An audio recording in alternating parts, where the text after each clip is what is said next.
This is what I hear all day. The trees are singing my music. Or have I sung theirs? I suppose I have.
The music the trees were singing is the Woodland Interlude by Edward Elgar, music which seems to belong forever to the countryside in Worcestershire, where this great English composer was born on the 2nd of June 1857. His father kept a music shop in Worcester, tuned the pianos of the local gentry, was a church organist, and played the violin in amateur orchestras. For about 4 years, he and his wife had a cottage in the tiny village of Broad Heath, just outside Worcester, and Edward, their 4th child, was born there. The cottage is now a museum in which many precious relics of Elgar's life and career can be seen by visitors. It hasn't altered much since the days when the Elgar children played in the garden and performed a play they'd written called The Wand of Youth, for which Edward composed some music. One of the pieces was called Humoresque Broad Heath, 1867. But years later, when Elgar made 2 orchestral suites from this childhood music, he renamed it Fairies and Giants.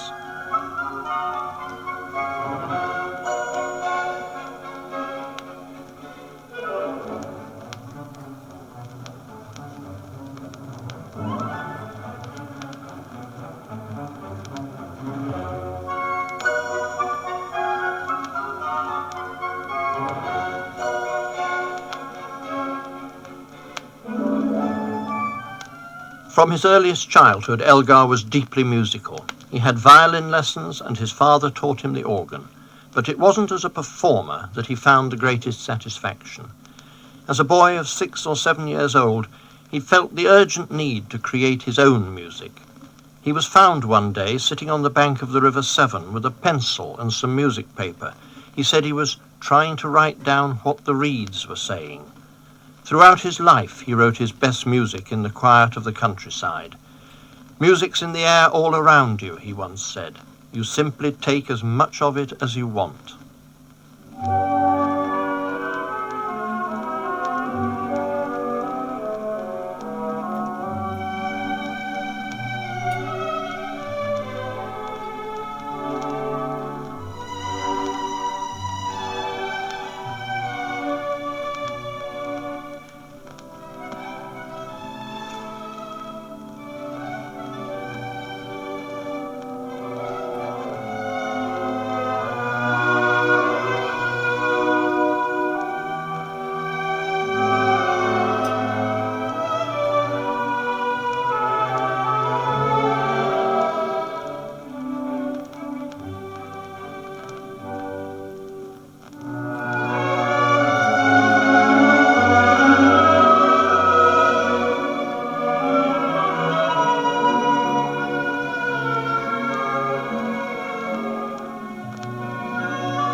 When Elgar was nearly 65 years old, he wrote to one of his friends, "I'm still at heart that dreamy child who used to be found in the reeds by Sevenside, with a sheet of paper trying to fix the sounds and longing for something very great."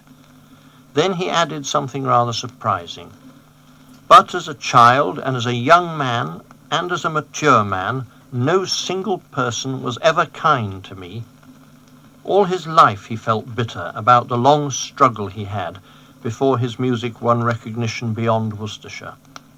His parents couldn't afford to send him to a college of music, so he taught himself orchestration and harmony. He never had an academic music lesson in his life. He left school at 15 and helped his father in the shop. He gave violin lessons to schoolgirls, played in several local orchestras, and conducted some of them too. He conducted the band which played at weekly dances for the staff at the county asylum at Powick, and all the time he went on composing. He was made to feel doubly conscious that he was an outsider in society, because he was the son of a tradesman, and also he was a Roman Catholic. Because of prejudice against him for these reasons, he said, job after job was denied him. But living where he did, he was able each summer to attend the three choirs festivals, which are held successively at Worcester, Hereford and Gloucester.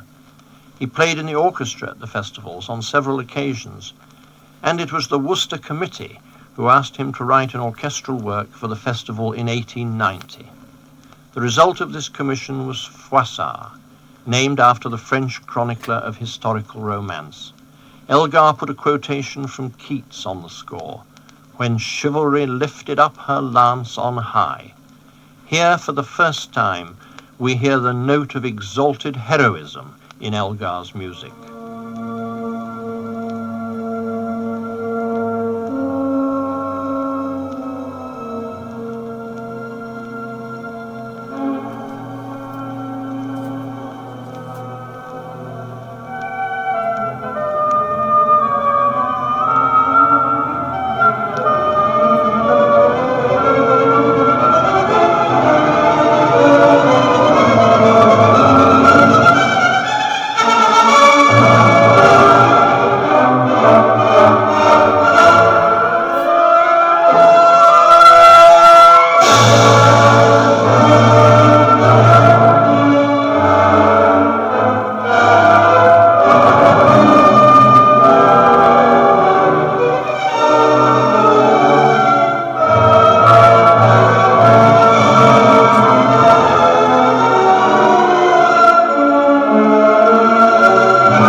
By now, Elgar was married to Caroline Alice Roberts, a general's daughter who was 8 years older than he.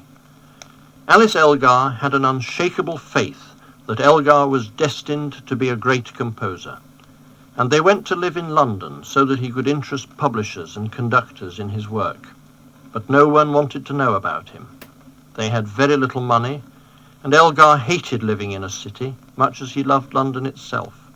In the cold winter evenings, he worked on the revision of some music which he was planning to give to Alice as an anniversary present.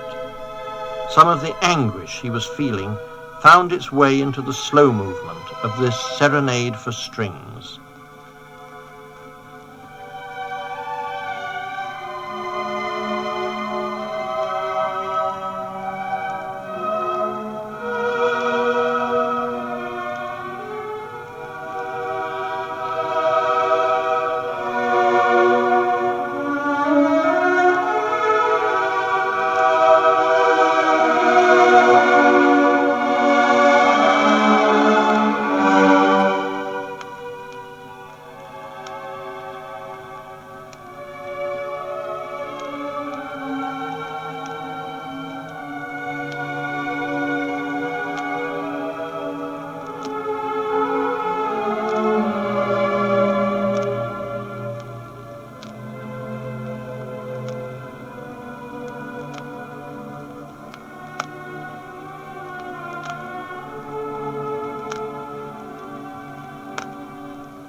1891, Elgar and his wife returned to Worcestershire to live at a house called Forley in Malvern, and Elgar resumed his teaching and his musical activities. The local boy hadn't made good. But, spurred by Alice, he composed more ambitious music. During the 1890s, a series of his choral works was performed by societies in the Midlands and gradually made his name better known. The accolade came in 1898, the year after the excitement and fervour of Queen Victoria's Diamond Jubilee, when the Leeds Festival asked him for a new cantata. He decided on the subject of Caractacus, the British chieftain who was defeated by the Romans in the Malvern Hills above Elgar's home. So he was able to write music which reflected his love of the scenery around the British camp where Caractacus's army assembled, and also to pay tribute to Queen Victoria in some splendid patriotic music. No one has yet excelled Elgar in writing a colourful, dramatic and stirring march for a great national occasion of rejoicing and pageantry.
When Elgar returned home to Malvern after conducting Caractacus at Leeds, he wrote a set of orchestral variations, musical portraits of his friends, his wife and himself.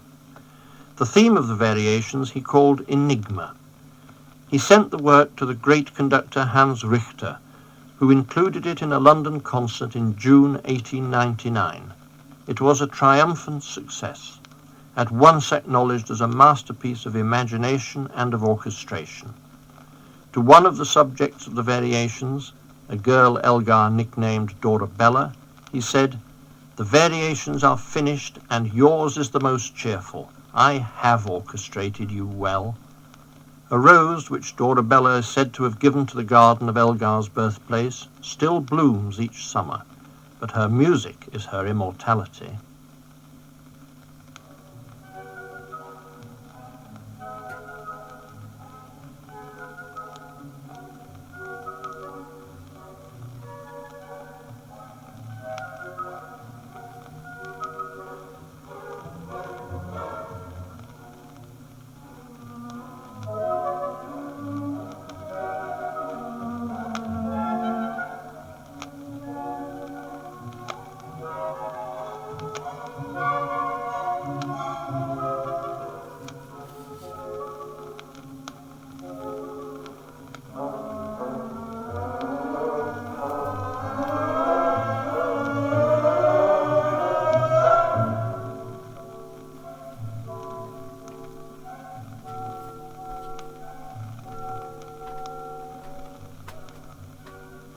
When Elgar's next work was first performed at the Birmingham Festival of 1900, the performance came near to disaster, but now it is perhaps the best loved and most frequently performed of his choral works. It was a magnificent setting of Cardinal Newman's poem, The Dream of Gerontius, about a soul's journey after death to judgment and purgatory. "This is the best of me," he wrote on the score. He worked on it at a cottage, Birchwood, on the Herefordshire border outside Worcester. The cottage was on the edge of a wood, and Elgar found there the peace he needed for concentration. After his death, when a stained glass window to commemorate him was placed in Worcester Cathedral, the subject chosen was The Dream of Gerontius, and its thrilling choral hymn praise to the holiest in the height.